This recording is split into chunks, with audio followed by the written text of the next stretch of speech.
Yan, ginigiba. Giniba yung nasa una ng church. Hop. Hop, hop. Dandan, dandan. Ginigiba na po para mahawan. Hop. Yeah. Ayan na. Makikita na yung ano natin.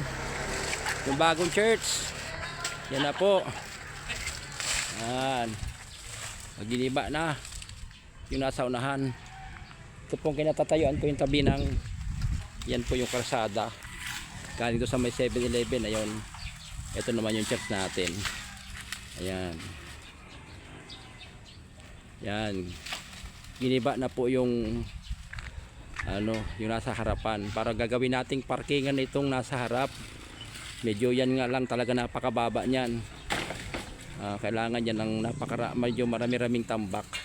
Itong poste po dito sa harap, yan po yung magiging bakod dito sa harap, sa gilid. Nandito po ako nakatayo sa karsada.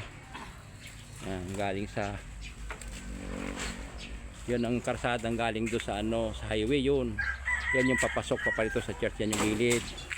Yan, yan ang church natin. Nandito ako sa karsada. Yan. Yan.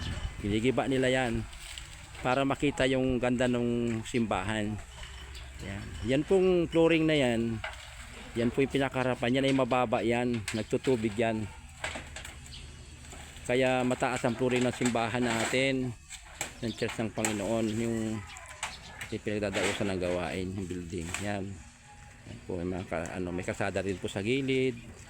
Ito yung magiging gate niya. Yung dalawang poste na yan. Diyan ilalagay yung pinaka gate.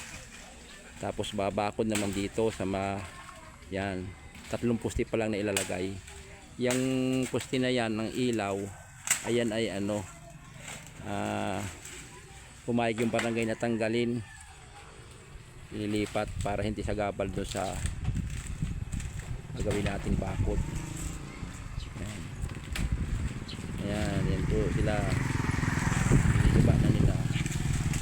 Ayan, para makita na po yung ano, yan po yung kulay na talaga ng simbahan na pagkaisang kulay ng mga kapatiran.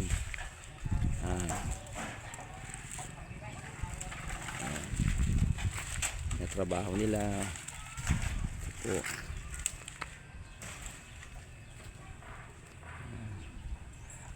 Ito po ito sa Papandayan, malapit sa 7-Eleven.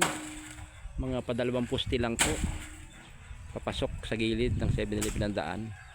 Yan po ang isang church natin. Nagamit na po natin no Sunday ng 5 PM yan. Salamat po sa inyong mga panalangin at mga pagtulong sa gawain ng Lord.